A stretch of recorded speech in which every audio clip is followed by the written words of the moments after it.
Jose TV Production.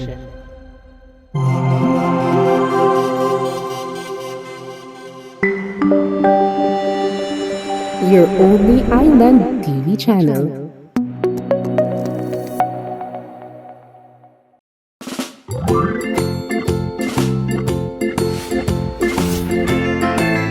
Magandang araw mga ka-agri, this is Ate Judith at makakasama nyo na naman ako para sa isa na namang kaabang-abang na episode ng Agricul Show. Sa paglipas ng panahon, patuloy nating iniigting ang ating kaalaman sa agrikultura at ngayon handa tayong talakayin ng isang napakahalagang bahagi ng ating sakahan, ang Palay Check System. Sa episode na ito, tatalakayin natin ang Key Check 1 sa ating Palay Check System. Ano nga ba ang mga kritikal na aspeto na kailangang bantayan at suriin para masiguro ang kalusugan at produktibidad ng ating palay? Magbibigay tayo ng praktikal na impormasyon at tips mula sa mga eksperto sa larangan ng agrikultura. Kasabay nito, bibigyan natin ng pansin ang mga bagong teknolohiya at mga modernong paraan ng pagsusuri ng palay. Paano natin ito mapapaabot sa ating mga magsasaka ng mabilis at epektibo? Yan ang ating aalamin sa bagong episode ng Agricul Show. Bago natin alamin kung ano ang Palay Check System, magbalik tanaw muna tayo kung paano ito nagsimula. Ito ang overview ng Palay Check System o ang pinagsama-samang pamamahala ng pagpapalay. Base ito sa Australia's Rice Check System, kung saan nakatulong ito sa pag-increase ng yield, which is 6 tons per hectare noong 1987 hanggang 10 tons per hectare noong 2000. Dahil sa magandang resulta ng Rice Check System, inirekomenda ito sa Food and Agriculture Organization to close the yield gap sa mga irrigated areas in a holistic and sustainable manner. Noong 2004 to 2006, nagkaroon ng Philippine version ang Rice Check System at ito na yung tinatawag nila na Palay Check System. So, na-develop ito sa pamamagitan ng masuring workshops at consultations ng mga rice experts, extension workers at mga magsasaka. The same year, Palay Check System was tested in 30 different sites nationwide. So, nakita nila na ang average yield increased by at least 1 tons per hectare in pilot sites. Dahil sa magandang resulta, Palay Check was recommended for upscaling. So, nagtuloy-tuloy na siya hanggang noong 2009. Ginagamit na ito bilang plataforma ng Philippine Rice Research Institute na Location-Specific Technology Development Program. Noong 2011, na-develop na yung mga PowerPoint presentations ng Palay Check System kung saan ang mga AEW or extension workers, ito na yung ginagamit nilang tool para maibahagi sa mga magsasaka. Noong 2019, nagkaroon na ng updated Palay Check System. So ano nga ba ang Palay Check System? O yung pinagsama-samang pamamaraan ng pamamahala ng palay.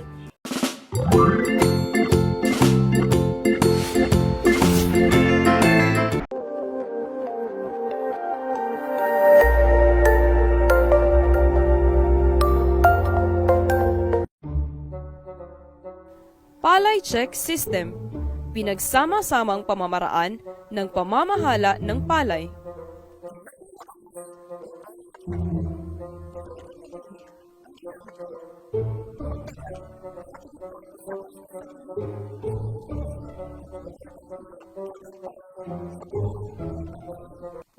Wow naman!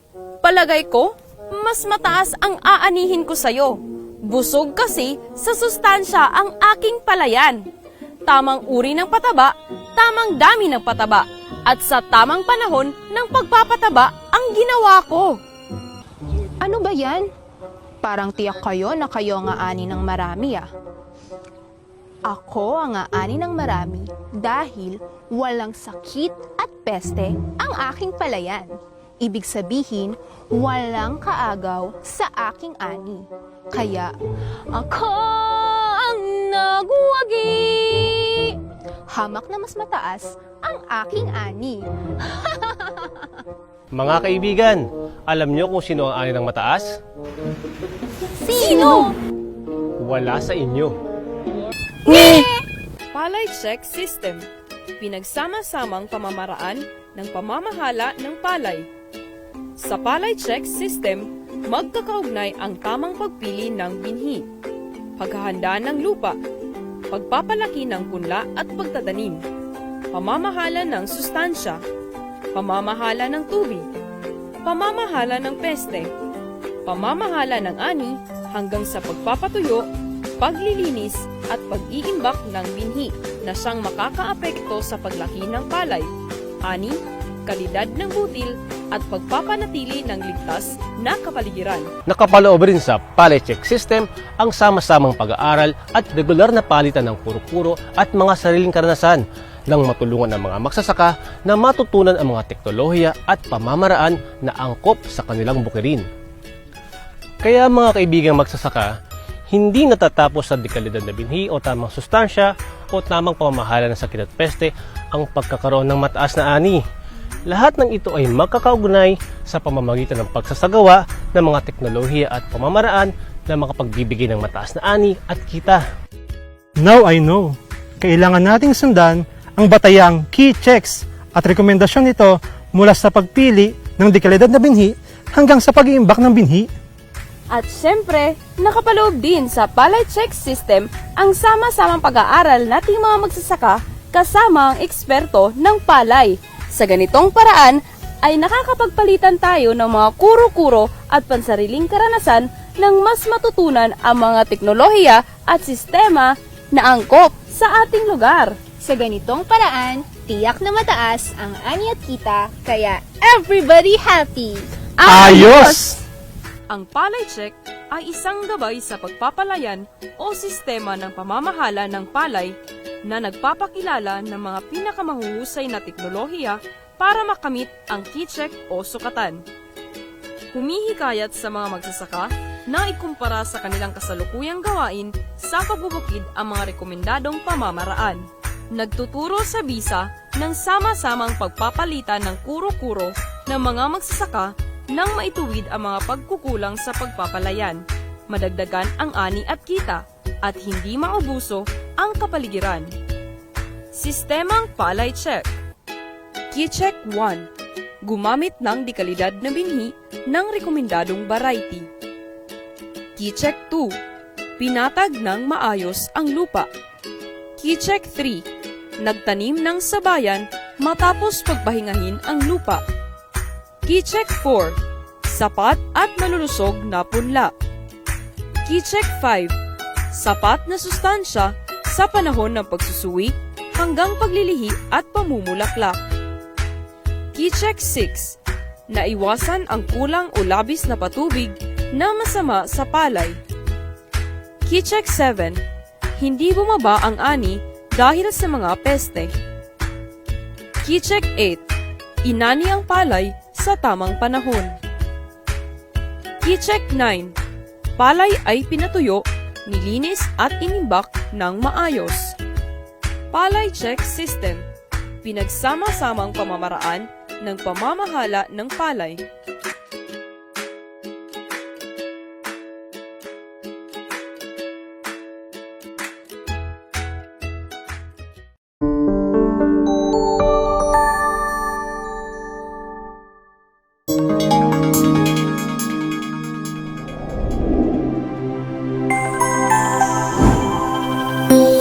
Isa TV Production.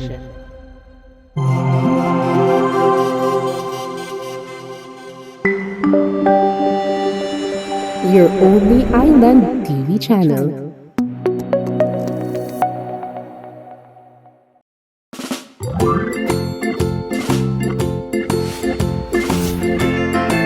Palay Check System kasi magkakaugnay yung mga management areas ng pagpapalay mula sa seed and varietal selection hanggang sa post-harvest management.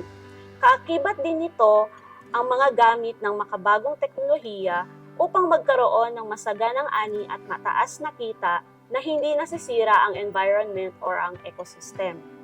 Ang Palay Check System ay may siyam na key checks or ito yung tinatawag na management practices sa pagtatanim ng palay. Mahalaga na maintindihan natin ang importansya ng palay check system kasi ito yung mga management areas konektado lamang sila sa isa't isa. They have a combined impact sa yield, grain quality, and environmental outcome. Kailangan din nating isaalang-alang ang lugar o yung tinatawag na location specific. Iangkop natin yung rekomendasyon kung ito ba ay applicable or posible sa lugar o hindi. So dahil na-discuss na natin kung ano yung palay check system o paano ito nagsimula, sisimulan naman natin ngayon sa key check 1 o yung tinatawag nilang gumamit ng dekalidad na binhi sa rekomendadong variety. Sabi nga nila na ang seeds are the foundation of farming. Paano nga naman makakatanim kung wala kang binhi? So you reap what you sow. Kung maganda ang iyong itinanim, tiyak na masagana at mataas ang iyong ani. Paano mo ba malalaman kung ang binhi ay low quality o high quality? Ang binhi na kabilang sa low quality, ito ay kung maoobserbahan ninyo, meron siyang number 1, madumi ang kanyang, may halo-halong siyang example ng mga binhi ng ibang crop species, maliliit na bato or yung mga malalaking nakahalo, damage at hindi magkakapareho ang size, at yung pangatlo, visible ang mga seed-borne o mga sakit na may mababang germination rate. Kabaligtaran naman dito ang high-quality seeds.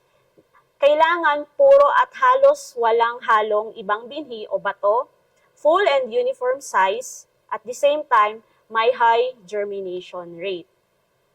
So may 4 tayo na klase ng high-quality inbred rice seeds. Isa na dito yung number 1, yung breeder seeds o yung may white tag.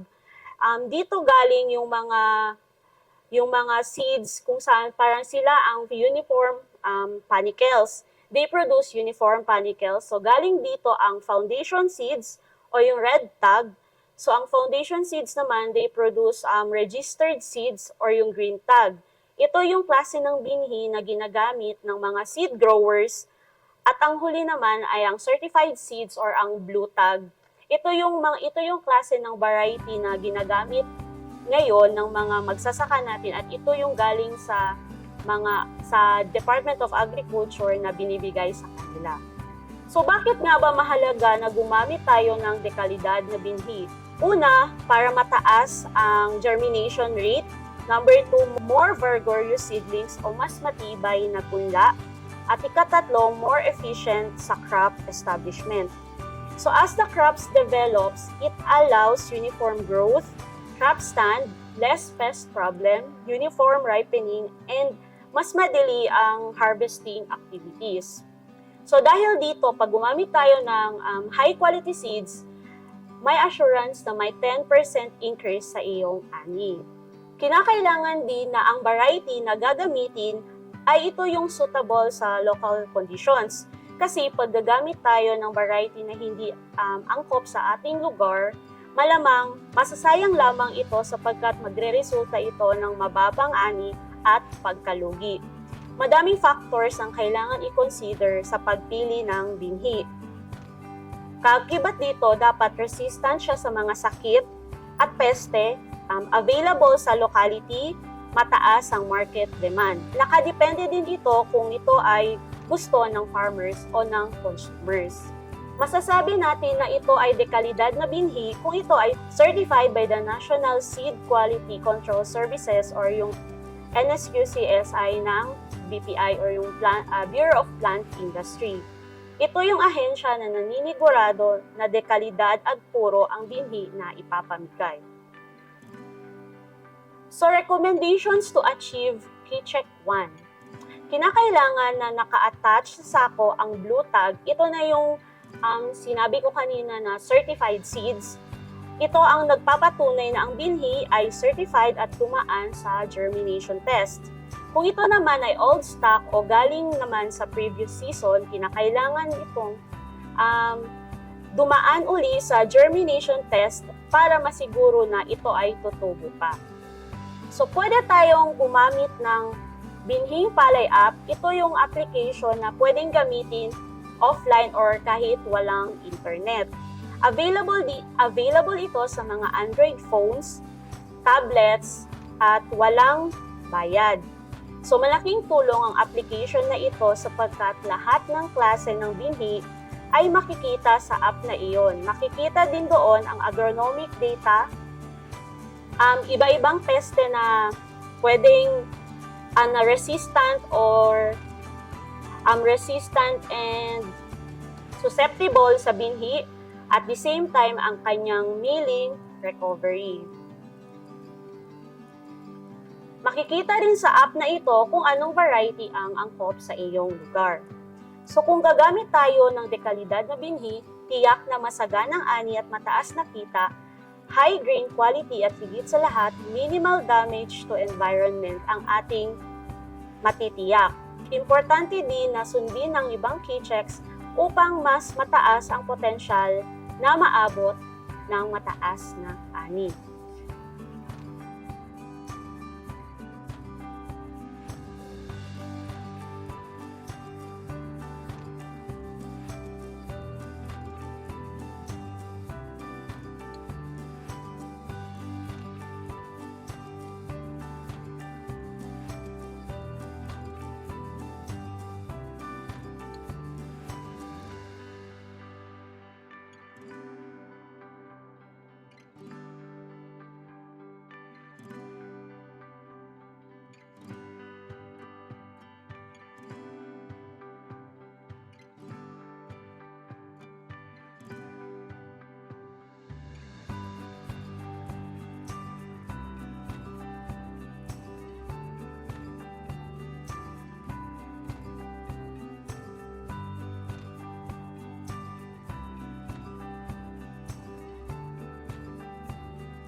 Ayan mga ka-agri, huwag palampasin ang pagkakataong maging updated at ma-inspire sa mga bagong kaalaman tungkol sa palay check system.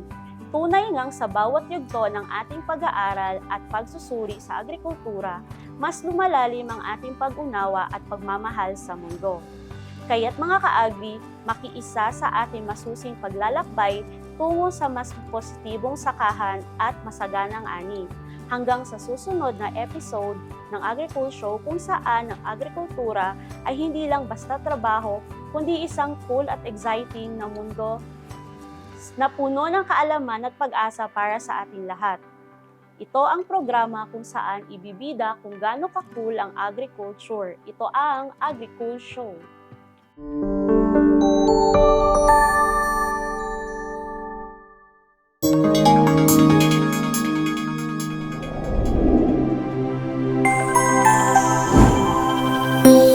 PISA TV Production.